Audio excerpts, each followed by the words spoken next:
ಮುಂದೆಂದಾದರೂ ದಲಿತರು ಮುಖ್ಯಮಂತ್ರಿ ಆಗೋದಾದ್ರೆ ಕಾಂಗ್ರೆಸ್ನಲ್ಲಿ ಮಾತ್ರವೇ ಆಗ್ತದೆ. ದ್ರೌಪದಿ ಮುರ್ಮು ಈ ದೇಶದ ರಾಷ್ಟ್ರಪತಿಯನ್ನೇ ಕರೆಯದೆ ನೀವು ಪಾರ್ಲಿಮೆಂಟ್ನ ಉದ್ಘಾಟನೆ ಮಾಡ್ತೀರಿ ಅಂತಂದ್ರೆ ಮತ್ತೆ ಕರ್ನಾಟಕದಲ್ಲಿ ಕಾಂಗ್ರೆಸ್ ಹೆಂಗೆ ಚಿಕ್ಕಮಗಳೂರಲ್ಲಿ ಅವತ್ತು ಇಂದಿರಾ ಗಾಂಧಿ ಅವರನ್ನ ಗೆಲ್ಲಿಸ್ತೋ, ಬಳ್ಳಾರಿಯಲ್ಲಿ ಸೋನಿಯಾ ಗಾಂಧಿ ಅವರನ್ನ ಗೆಲ್ಲಿಸ್ತೋ, ಅದೇ ಮಾದರಿಯಲ್ಲಿ ಕರ್ನಾಟಕದಲ್ಲಿ ಇವತ್ತು ಮತ್ತೆ ಕಾಂಗ್ರೆಸ್ ಅದ್ಭುತವಾದ ವಿಜಯವನ್ನು ಸಾಧಿಸಿದೆ. ಇದಾಗಿಂದ ಎಂದು ಧರ್ಮಸ್ಥಳ ನೋಡಿರಲಿಲ್ಲ, ಹೊರನಾಡು ನೋಡಿರಲಿಲ್ಲ, ಮಂಗಳೂರು ಬೀಚ್ ನೋಡಿರಲಿಲ್ಲ.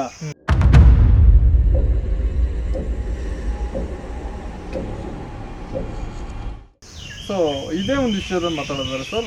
ಲಾಸ್ಟ್ ಟೈಮಲ್ಲಿ ಕೂಡ ಕಾಂಗ್ರೆಸ್ ಪಾರ್ಟಿಯಲ್ಲಿ ದಲಿತ ಸಿ ಎಂ ಆಗ್ತಾರೆ ಅನ್ನೋದು ಒಂದು ಚರ್ಚೆ ನಡೀತಾ ಇತ್ತು. ಈ ಸಲಿನೂ ಆಗಬೇಕು ಅನ್ನೋ ವಿಷಯಗಳಲ್ಲಿ ಮೊನ್ನೆ ಎಲ್ಲ ಒಂದಷ್ಟು ಚರ್ಚೆಗಳಾಗ್ತಾ ಇದ್ವು. ಸೊ ಸಾಧ್ಯತೆಗಳು ಇರುತ್ತಾ, ಅಥವಾ ಈ ಟೈಮಲ್ಲಿ ಆಗಿರೋ ಮುಂದಿನ ಸಲ ಆದರೂ ಆಗುವಂಥ ಚಾನ್ಸಸ್ ಇರುತ್ತದಾ?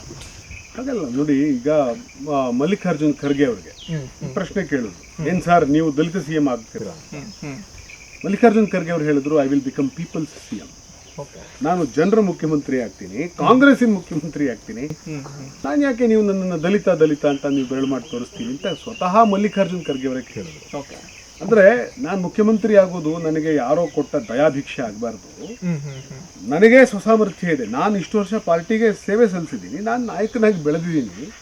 ಜನ ನನ್ನನ್ನು ಮೆಚ್ಚಿ, ನನ್ನ ನಾಯಕತ್ವವನ್ನು ಮೆಚ್ಚಿ ನನಗೆ ಓಟ್ ಕೊಟ್ಟ ದಿವಸ ನಾನು ಆಗ್ತೀನಿ.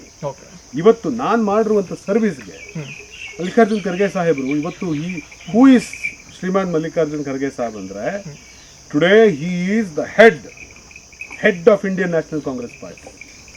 He is the one who can make Siddaramaiah Saab chief minister. He is the one who can make anybody in India a chief minister candidate. ನಮ್ಮ ಆಂಧ್ರದ ತೆಲಂಗಾಣದ ರೇವಂತ್ ರೆಡ್ಡಿ ಅವರನ್ನ ಮುಖ್ಯಮಂತ್ರಿ ಮಾಡುವ ಅಧಿಕಾರ ಯಾರ ಕೈಲಿ ಕೊಟ್ಟರು? ಇಡೀ ಕಾಂಗ್ರೆಸ್ ಇವತ್ತು ಮಲ್ಲಿಕಾರ್ಜುನ್ ಖರ್ಗೆ ಅವರಿಗೆ ಕೊಟ್ಟಿದ್ದಾರೆ. ಒಬ್ಬ ದಲಿತ ತಾಯಿಯ ಮಗ ಬೆಳೆದು ದೊಡ್ಡವನಾಗಿ ಕಾರ್ಮಿಕ ನಾಯಕನಾಗಿ ಬೆಳೆದು ಒಂದು ಶೋಷಿತ ಸಮಾಜದ ಎಲ್ಲ ಶೋಷಣೆಗಳ ಪೆಟ್ಟುಗಳನ್ನು ತಿಂದು ಬೆಳೆದು ನಿಂತು ಒಬ್ಬ ಲೀಡರ್ ಆಗಿ ಬೆಳೆದು ಇವತ್ತು ಸೊಸೈಟಿಯ ನಡುವೆ ಮಹಾತ್ಮ ಗಾಂಧಿ ಕೂತಿದ್ದ ಸೀಟು AICC ಪ್ರೆಸಿಡೆಂಟ್ ಅಂದ್ರೆ, Pandit Nehru was AICC president, Shrimati Indira Gandhi was AICC president, ಬಹುಶಃ Netaji Subhash Chandra Bose was president, and ಇವರು ನಮ್ಮ ಸರ್ದಾರ್ ಪಟೇಲ್ ವಾಸ್ ಪ್ರೆಸಿಡೆಂಟ್. ಆ ಸ್ಥಾನದಲ್ಲಿ ಶ್ರೀಮಾನ್ ಮಲ್ಲಿಕಾರ್ಜುನ್ ಖರ್ಗೆ ಸಾಧಿಸಿದ್ದಾರೆ. ಸೊ ದಲಿತರು ಮುಖ್ಯಮಂತ್ರಿ ಆಗ್ತಾರಾ ಕಾಂಗ್ರೆಸ್ನಲ್ಲಿ ಅಂತ ನೀವು ಪ್ರಶ್ನೆ ಕೇಳೋದಾದ್ರೆ, ಮುಂದೆಂದಾದರೂ ದಲಿತರು ಮುಖ್ಯಮಂತ್ರಿ ಆಗೋದಾದ್ರೆ ಕಾಂಗ್ರೆಸ್ನಲ್ಲಿ ಮಾತ್ರವೇ ಆಗ್ತಾರೆ. ಸೊ ನೀವು ಹೇಳೋ ಪ್ರಕಾರ ಬಿಜೆಪಿ ಅಥವಾ ಇನ್ನೊಂದು ಪಾರ್ಟಿಯಲ್ಲಿ ಆಗುವಂಥ ಚಾನ್ಸಸ್ ಇರೋದಿಲ್ಲ? ಇಲ್ಲ. ನೀವು ಉದಾಹರಣೆಗೆ ನೋಡಿ ಸರ್, ಇವತ್ತು ಮೊದಲು ರಾಷ್ಟ್ರಪತಿ ದಲಿತರನ್ನು ಮಾಡಿದ್ಯಾರು? ನರೇಂದ್ರ ಮೋದಿ ಅವರು ಬಹಳ ಸುಳ್ಳುಗಳನ್ನ ಹೇಳ್ತಾರೆ. ನಾವೇ ಫಸ್ಟ್ ಮಾಡಿದ್ದು, ಕೋವಿಂದ್ ಅವ್ರನ್ನ ನಾವು ಮಾಡಿದ್ವಿ. ಕೋವಿಂದಿಗೆ ಮುಂಚೆ ನಾರಾಯಣ್ ಅಂತ ಹೇಳಿ ನಾರಾಯಣ್ ಅವರು ಈ ದೇಶದ ರಾಷ್ಟ್ರಪತಿ ಆಗಿದ್ದರು. I am right. So Narayan ಅವರು ಯಾರು? Was a president, Dalit president. Congress made him a president. So ದಲಿತರನ್ನ ಈ ದೇಶದ ರಾಷ್ಟ್ರಪತಿಗಳನ್ನು ಮಾಡಿದೆ ಕಾಂಗ್ರೆಸ್. ಸೊ ಮತ್ತು ದಲಿತರನ್ನ ಈ ದೇಶದೊಳಗಡೆ ಸಾಂವಿಧಾನಿಕ ಹುದ್ದೆಗಳನ್ನು ನೀಡೋದ್ರ ಬಗ್ಗೆ ಕಾಂಗ್ರೆಸ್ಗೆ ಬಹಳ ಒಂದು ಬದ್ಧತೆ ಮೊದಲ ಕಾಲದಿಂದಲೂ ಇತ್ತು. ಸಾಮಾಜಿಕ ನ್ಯಾಯದ ಪರಿಕಲ್ಪನೆಯ ಬಗ್ಗೆ ಬಹಳ ಸ್ಪಷ್ಟ ಚಿತ್ರಣವನ್ನು ಬಹಳ ಹಿಂದಿನಿಂದಲೂ ಕೂಡ ಕಾಂಗ್ರೆಸ್ ತನ್ನ ಬೇಸಿಕ್ ಪಾಲಿಸಿಯನ್ನಾಗಿಸ್ಕೊಂಡಿದೆ. ಸೊ ಹೀಗಾಗಿ ಕಾಂಗ್ರೆಸ್ನಿಂದಲೇ ಮುಂದೊಬ್ಬ ದಲಿತ ಮುಖ್ಯಮಂತ್ರಿ ಕರ್ನಾಟಕದಿಂದ ಬರ್ತಾರೆ. ನೀವು ನೋಡಿದ್ರೆ ಇತ್ತೀಚೆಗೆ ನರೇಂದ್ರ ಮೋದಿಯವರು ಪಾರ್ಲಿಮೆಂಟಿನ ಉದ್ಘಾಟನೆಯೊಳಗಡೆ ಎಲ್ಲ ತಮಿಳುನಾಡಿನ ಪುರೋಹಿತರು ಬಂದರು. ಸ್ವತಃ ಮೋದಿಜಿಯವರು ರಾಜ ಪಟ್ಟಾಭಿಷೇಕ ಮಾಡುವಂತೆ ಪಟ್ಟಾಭಿಷೇಕವನ್ನು ಮಾಡಿಸ್ಕೊಂಡ್ರು.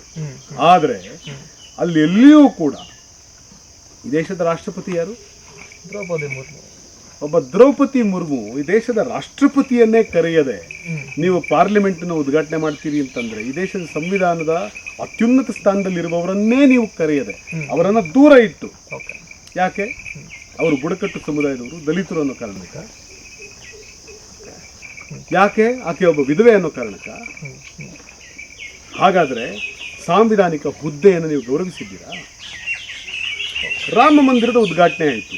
ರಾಮ ಮಂದಿರದ ಉದ್ಘಾಟನೆ ದಿವಸ ನಿಮಗೆ ಪೇಜಾವರ ಸ್ವಾಮಿಗಳು ನನಗೆ ಅದ್ರ ಬಗ್ಗೆ ಏನು ಅವ್ರ ಬಗ್ಗೆ ಇದಿಲ್ಲ, ಆದ್ರೆ ಅವರನ್ನು ಒಳಗ್ಕೊಂಡ್ರಿ. ಆದ್ರೆ ರಾಷ್ಟ್ರಪತಿಗಳು ನರೇಂದ್ರ ಮೋದಿ ಅವರು ಕೂತಿದ್ರು, ಸರಸಂಘ ಚಾಲಕರು ಕೂತಿದ್ರು, RSSನ ಮೋಹನ್ ಭಾಗವತ್. ಎಲ್ಲಿ ರಾಷ್ಟ್ರಪತಿ ಎಲ್ಲಿದ್ದಾರೆ? ರಾಷ್ಟ್ರಪತಿಗೆ ಇನ್ವಿಟೇಷನ್ ಇದೆಯಾ? ರಾಷ್ಟ್ರಪತಿಯವರ ಕಾರ್ಯಕ್ರಮದಲ್ಲಿ ಭಾಗವಹಿಸೋದಕ್ಕೆ ಅವರಿಗೆ ಒಂದು ಸೂಕ್ತವಾದ ವೇದಿಕೆ ನಿರ್ಮಾಣ ಮಾಡಲಾಯ್ತಾ? ಮಾಡಲಿಲ್ಲ. ಅಂದರೆ ನೀವು ದಲಿತರನ್ನ ಕಣ್ಣೊರೆಸೋದಕ್ಕೋಸ್ಕರ ಮಾತ್ರ ಇಟ್ಕೊಂಡಿದ್ದೀರಿ. ಜನರಿಗೆ ಇದೆಲ್ಲ ಅರ್ಥ ಆಗುತ್ತೆ, ಅರ್ಥ ಆಗಿದೆ. ಸೊ ಮುಂಚೆ ಅಂದರೆ ಸ್ವತಂತ್ರ ಪೂರ್ವದಲ್ಲಿ ಕಾಂಗ್ರೆಸ್ಗೆ ಆದಂಥ ಒಂದು ಹೆಸರಿತ್ತು. ಅದಾನಂತರ ಸ್ವತಂತ್ರ ಸಿಕ್ಕಿದ ನಂತರ ಕಾಂಗ್ರೆಸ್ ಪ್ರಾಬಲ್ಯ ತುಂಬ ಹೆಚ್ಚಾಗಿತ್ತು. ಆದರೆ ಈಗ ಬರ್ತಾ ಇವತ್ತಿನ ದಿನಮಾನಗಳಲ್ಲಿ ಕಾಂಗ್ರೆಸ್ ಪ್ರಾಬಲ್ಯ ತೀರಾ ಕಡಿಮೆ ಆಗ್ತಾ ಬರ್ತಾ ಇದೆ. ಡಬಲ್ ಡಿಜಿಟ್ಗೆ ಇವತ್ತಿನ ಒಂದು ಸ್ಥಾನನ ಕಾಪಾಡ್ಕೊಳ್ತಾ ಇದೆ. ಸೊ ಹೀಗೆ ಆದರೆ ಕಾಂಗ್ರೆಸ್ನ ಸ್ಥಾನ ತುಂಬ ಕೆಳಮಟ್ಟಕ್ಕೆ ಹೋಗುತ್ತೆ. ಸೊ ಹೀಗಾಗೋದಕ್ಕೆ ಕಾರಣ ಏನಾಗ್ತದೆ ನೋಡಿ, ಕಾಂಗ್ರೆಸ್ಸು ನನಗನ್ಸುತ್ತೆ ಇದೇ ಮೊದಲಿಗೆ ಕಾಂಗ್ರೆಸ್ಸು ಈ ಥರದ ಸ್ಥಿತಿಯನ್ನು ಅನುಭವಿಸಿದೆ ಅನ್ನೋದು ಸುಳ್ಳು. ಓಕೆ, ಈ ಪೂರ್ವದಲ್ಲಿಯೂ ಕೂಡ ಕಾಂಗ್ರೆಸ್ ಇಂಥ ಎಲ್ಲ ಸಮಸ್ಯೆಗಳನ್ನು ಅನುಭವಿಸಿದೆ, ಕಾಂಗ್ರೆಸ್ ಇಂಥ ಏಟುಗಳನ್ನು ತಿಂದಿದೆ. ಸ್ವತಃ ಶ್ರೀಮತಿ ಇಂದಿರಾ ಗಾಂಧಿ ಅವರನ್ನ ದೇಶದಲ್ಲಿ ಎಲ್ಲಾದರೂ ನಿಲ್ಲಿಸಿ ನಾವು ಸೋಲಿಸ್ತೀವಿ ಅಂತ ಸವಾಲು ಹಾಕಿದ್ದನ್ನು ನಾವು ನೋಡಿದ್ದೀವಿ. ಹೌದು. ಸ್ವತಃ ಶ್ರೀಮತಿ ಸೋನಿಯಾ ಗಾಂಧಿ ಅವರು, ರಾಜೀವ್ ಗಾಂಧಿ ಅವರು ಸತ್ತ ನಂತರ ಮುಗಿದೋಯ್ತು ಕಾಂಗ್ರೆಸ್ಸಿನ ಕತೆ, ಎಲ್ಲಾದರೂ ನಿಲ್ಲಿಸಿ ಸೋನಿಯಾ ಗಾಂಧಿ ಅವ್ರನ್ನ ನಾವು ಸೋಲಿಸ್ತೀವಿ ಅಂತ ವಿರೋಧ ಪಕ್ಷಗಳು ಅವತ್ತು ಸವಾಲು ಹಾಕಿದ್ದನ್ನು ನಾವು ನೋಡಿದ್ದೀವಿ. ಆದರೆ ಇದೇ ಶ್ರೀಮತಿ ಸೋನಿಯಾ ಗಾಂಧಿ ಅವರಾಗ್ಬೋದು, ಶ್ರೀಮತಿ ಇಂದಿರಾ ಗಾಂಧಿ ಅವರಾಗ್ಬೋದು, ಅವತ್ತು ಕರ್ನಾಟಕದಲ್ಲಿ ಬಂದು ಚಿಕ್ಕಮಗಳೂರಲ್ಲಿ ನಿಲ್ಲಿಸಿ ಇವ್ರನ್ನ ಗೆಲ್ಲಿಸಿದ್ರು ಇಂದಿರಾ ಗಾಂಧಿ ಅವ್ರನ್ನ, ಬಳ್ಳಾರಿ ಕರ್ಕೊಂಡ್ಬಂದು ಸೋನಿಯಾ ಗಾಂಧಿ ಅವ್ರನ್ನ ನಿಲ್ಲಿಸಿದ್ರು. ಮತ್ತೆ ಇವತ್ತು ಇಡೀ ದೇಶದಲ್ಲಿ ಅದೇ ಪರಿಸ್ಥಿತಿ ನಿರ್ಮಾಣ ಆಯಿತು. ಎಲ್ಲಿ ಕಾಂಗ್ರೆಸ್ ದೇಶದಲ್ಲಿ ಇಲ್ಲವೇ ಇಲ್ಲ ಅನ್ನುವಂಥ ಪರಿಸ್ಥಿತಿಯನ್ನು ಬಿಂಬಿಸುವಂಥ ಪ್ರಯತ್ನ ಮಾಡ್ತಿದ್ದಾರೆ. ಮತ್ತೆ ಕರ್ನಾಟಕದಲ್ಲಿ ಕಾಂಗ್ರೆಸ್ ಹೆಂಗೆ ಚಿಕ್ಕಮಗಳೂರಲ್ಲಿ ಅವತ್ತು ಇಂದಿರಾ ಗಾಂಧಿ ಅವ್ರನ್ನ ಗೆಲ್ಲಿಸ್ತೋ, ಬಳ್ಳಾರಿಯಲ್ಲಿ ಸೋನಿಯಾ ಗಾಂಧಿ ಅವ್ರನ್ನ ಗೆಲ್ಲಿಸ್ತೋ, ಅದೇ ಮಾದರಿಯಲ್ಲಿ ಕರ್ನಾಟಕದಲ್ಲಿ ಇವತ್ತು ಮತ್ತೆ ಕಾಂಗ್ರೆಸ್ ಅದ್ಭುತವಾದ ವಿಜಯವನ್ನು ಸಾಧಿಸಿದೆ. ಈ ಮೂಲಕ ಇಡೀ ದೇಶದ ತುಂಬ ಮತ್ತೆ ವಿ ವಿಲ್ ಕಮ್ ಬ್ಯಾಕ್. ಈ ಮೂಲಕ ಇಡೀ ದೇಶದಲ್ಲಿ ಕಾಂಗ್ರೆಸ್ ವಿಲ್ ಕಮ್ ಬ್ಯಾಕ್. ಕೆಲವೊಬ್ಬ BJP ಒಂದು ಕ್ಯಾಂಡಿಡೇಟ್ಸು ಹೇಳೋ ಪ್ರಕಾರ ಕಾಂಗ್ರೆಸ್ಸಲ್ಲಿ ಅಂಥ ಲೀಡರ್ಸ್ ಕ್ವಾಲಿಟಿ ಯಾರಿಗೂ ಇಲ್ಲ ಇವಾಗ ಪ್ರೆಸೆಂಟ್ ಪರಿಸ್ಥಿತಿಯಲ್ಲಿ. ಅಂದರೆ ಮಾಸ್ ಲೀಡರ್ ಆಗಿದ್ದ ಇಂದಿರಾ ಗಾಂಧಿ ಅವ್ರ ಥರ ಅಥವಾ ಜವಾಹರ್ಲಾಲ್ ನೆಹರು ಅವ್ರ ಥರ ಈ ಥರ ಒಂದು ಲೀಡರ್ಶಿಪ್ ಕ್ವಾಲಿಟಿ ತುಂಬ ಕಡಿಮೆ ಇದೆ. ಸೊ ಬರ್ಬರ್ತಾ ದಿನಗಳಲ್ಲಿ ರಾಹುಲ್ ಗಾಂಧಿ ಅವರು PM ಒಂದು ಸ್ಥಾನಕ್ಕೆ ಅರ್ಹರಲ್ಲ, ಅವರು ಪಪ್ಪು ಅಂತ ಕರೀತಾರೆ ಅಂತ ತುಂಬ ಅವ್ರನ್ನ ಹೀಯಾಳಿಸುವಂಥ ಕೆಲಸಗಳಾಗ್ತಾ ಇದೆ. ಸೊ ನೀವೇ ಒಂದು ಮೀಡಿಯಾದಲ್ಲಿ ಹೇಳಿರೋ ಪ್ರಕಾರ ರಾಹುಲ್ ಗಾಂಧಿ ಅವ್ರಿಗೆ ಮಾಡಿದಷ್ಟು ಟೀಕೆಗಳು, ಅವಮಾನಗಳು ಬೇರೆ ಯಾವ ವ್ಯಕ್ತಿಗೂ ಆಗ್ತಾ ಇಲ್ಲ ಅಂತ ಹೇಳ್ಬಿಟ್ಟು ಹೇಳಿದ್ದೀರಾ.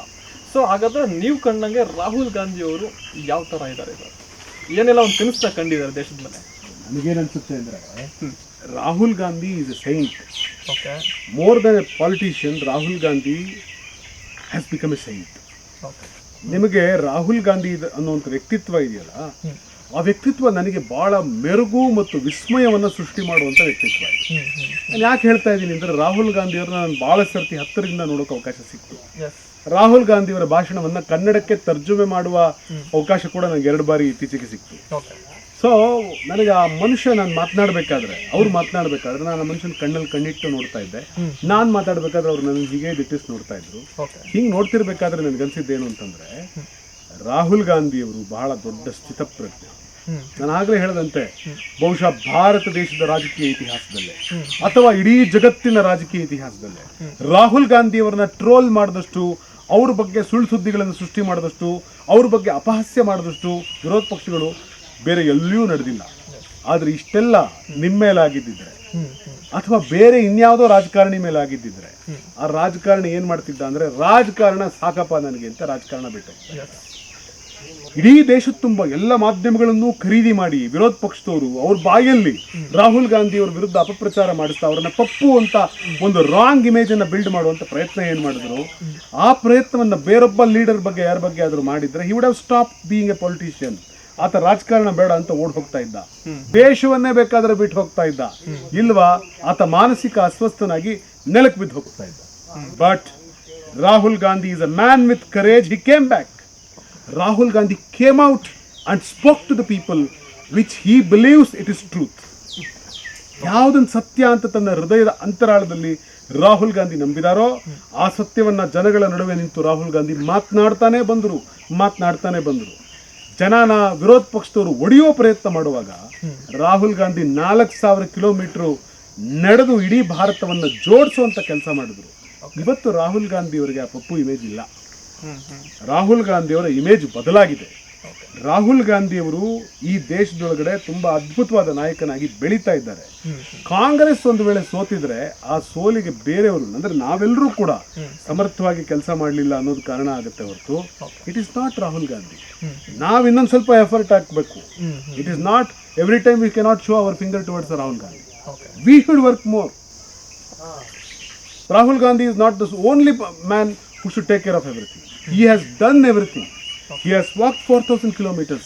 He has raised questions against the government on every single issue. ಬಹುಶಃ ನನಗನ್ಸುತ್ತೆ in entire country nobody spoke against the BJP or spoke against the existing political system like Rahul Gandhi. Okay. Rahul Gandhi is a beautiful person. ಆಮೇಲೆ sir ಇನ್ನೊಂದು ವಿಷಯ ಪ್ರಸ್ತಾಪ ಮಾಡೋದಂದ್ರೆ ಇತ್ತೀಚೆಗೆ MP election ಒಂದು ಟೈಮಲ್ಲಿ BJP ಮತ್ತು JDS ಮೈತ್ರಿ ಆಗಿದೆ. ಸೊ ಕರ್ನಾಟಕದಲ್ಲಿ ಒಂದು ದೊಡ್ಡ ಶಕ್ತಿಯಾಗಿ ಪರಿವರ್ತನೆ ಆಗಿದೆ ಅಂತ ಹೇಳ್ಬೋದು. BJP ಕ್ಯಾಂಡಿಡೇಟ್ಸು ತಮ್ಮ ಪ್ರದರ್ಶನ ತೋರಿಸ್ತಿದ್ದಾರೆ. ಅದ್ರ ಜೊತೆಗೆ ಮೋದಿ ಅವರ ಅಲೆ ತುಂಬಾ ಹೆಚ್ಚಾಗಿದೆ ಅಂತ ಹೇಳ್ತಾ ಇದ್ದಾರೆ. ಸೊ ಈ ಒಂದು ಮೈತ್ರಿ ಒಂದು ರೇಂಜಿಗೆ ಸಕ್ಸಸ್ಫುಲ್ ಆಗಿದೆ ಅಂತ ನಾವು ನೋಡೋದಾದ್ರೆ MP ಎಲೆಕ್ಷನ್ ರಿಸಲ್ಟ್ ಎಷ್ಟು ಮಾತ್ರ ಕೊಡಬಹುದು, ಎಷ್ಟು ಸೀಟ್ ಗೆಲ್ಲುತ್ತೆ ನಿಮ್ಮ ಕಾಂಗ್ರೆಸ್ ಪಕ್ಷ? ಸರ್, ನನಗೆ ಕರ್ನಾಟಕದ ಮಟ್ಟಿಗೆ Congress will give A beautiful performance. Okay.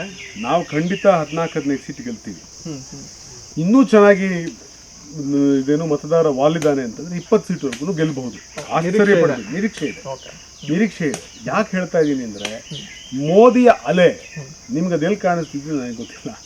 ನಾನು ಇಡೀ ಕರ್ನಾಟಕವನ್ನು ಟೂರ್ ಮಾಡಿದ್ದೇನೆ. ಬಹುಶಃ ನಾನು ಹೋಗದೆ ಇರುವಂತ ಯಾವುದೇ ವಿಧಾನಸಭಾ ಕ್ಷೇತ್ರ ಬಾಕಿ ಉಳಿದಿಲ್ಲ. ಆಲ್ಮೋಸ್ಟ್ ಎವ್ರಿ ವಿಧಾನಸಭಾ ಕಾನ್ಸ್ಟಿಟ್ಯೂನ್ಸಿ ನಾನು ಹೋಗಿದ್ದೇನೆ. ನಾನು ಹೋಗಿರುವ ಪ್ರತಿ ವಿಧಾನಸಭಾ ಕ್ಷೇತ್ರದಲ್ಲಿ ಜನಸಾಮಾನ್ಯರು ಸಂಭ್ರಮದಿಂದ ಖುಷಿಯಿಂದ ಬಂದು ಕಾಂಗ್ರೆಸ್ ಪಾರ್ಟಿಯ ಪರವಾಗಿ ಮಾತನಾಡ್ತಾರೆ. ಯಾಕೆ ಅಂದ್ರೆ ಅವ್ರು ಹೇಳ್ತಾರೆ, ಜನ ಹೇಳ್ತಾರೆ 10 ವರ್ಷದಿಂದ ಇದ್ದಾನ್ರಿ ಮೋದಿ, ನಮ್ಗೇನು ಕೊಟ್ಟಿದ್ದಾನ್ರಿ? ಸಿದ್ದರಾಮಯ್ಯ ಬಂದು 1 ವರ್ಷ ಆಯ್ತು, ನಮಗೆ ಹೆಣ್ಮಕ್ಳಿಗೆ, ನಮ್ಮ ಮನೆ ಹೆಣ್ಮಕ್ಳಿಗೆ 2,000 ರೂಪಾಯಿ ದುಡ್ಡು ಕೊಟ್ಟಿದ್ದಾರೆ. ಇವತ್ತು ನಮ್ಮ ಮನೆ ಹೆಣ್ಮಕ್ಳು ಅವ್ರು ಹುಟ್ಟದಾಗಿಂದ ಎಂದು ಧರ್ಮಸ್ಥಳ ನೋಡಿರ್ಲಿಲ್ಲ, ಹೊರನಾಡು ನೋಡಿರ್ಲಿಲ್ಲ, ಮಂಗಳೂರು ಬೀಚ್ ನೋಡಿರ್ಲಿಲ್ಲ. ನಮ್ಮ ಮನೆ ಹೆಣ್ಮಕ್ಳು ಇವತ್ತು ಧರ್ಮಸ್ಥಳ ನೋಡಿದ್ರು, ಹೊರನಾಡು ನೋಡಿದ್ರು, ಶೃಂಗೇರಿ ಶಾರದೆ ನೋಡಿದ್ರು, ಹಾಸನಾಂಬೆ ನೋಡಿದ್ರು. ನಿಮ್ಗೆ ಸುಮ್ಮನೆ ಹಾಸನ ಅಂತ ಹೇಳ್ತೀನಿ. ಇಷ್ಟೆಲ್ಲ BJP ಅವರು ಧಾರ್ಮಿಕ ಧರ್ಮ ರಕ್ಷಣೆ ಬಗ್ಗೆ ಎಲ್ಲ ಮಾತನಾಡ್ತಾರೆ. ಆದರೆ ನನಗೆ ಹಾಸನದ ಉಸ್ತುವಾರಿ ಸಚಿವರು ಹೇಳ್ತಾ ಇದ್ರು ಏನು ಅಂದರೆ, ಹಾಸನದಲ್ಲಿ 4 ಕೋಟಿ ಹಣ ಕಲೆಕ್ಷನ್ ಆಗ್ತಾ ಇತ್ತು ಅಂತ ಪ್ರತಿ ವರ್ಷ. ಈ ಬಾರಿ 12 ಕೋಟಿ ಕಲೆಕ್ಷನ್ ಆಗಿದೆಯಂತೆ. ಯಾಕೆ 12 ಕೋಟಿ ಕಲೆಕ್ಷನ್ ಆಯ್ತು ಅಂತ ನೀವು ಕೇಳಿದ್ರೆ ಅವ್ರೇನು ಹೇಳ್ತಿದ್ದಾರೆ ಅಂತಂದ್ರೆ, ಬಸ್ಸುಗಳು ಏನು ಫ್ರೀ ಬಸ್ ಬಿಟ್ರಲ್ಲ, ಹೀಗಾಗಿ ಇಡೀ ರಾಜ್ಯದಿಂದ ಹಾಸನಾಂಬೆ ದರ್ಶನಕ್ಕೆ ಜನ ಸಾಲ್ಗಟ್ಟಿ ನಿಂತರು. ಬಸ್ ಚಾರ್ಜ್ ಕೊಡ್ತಿದ್ದ ದುಡ್ಡನ್ನು ಹಾಸನ ದೇವರು ಉಂಡಿಗೆ ಹಾಕಿದ್ರು.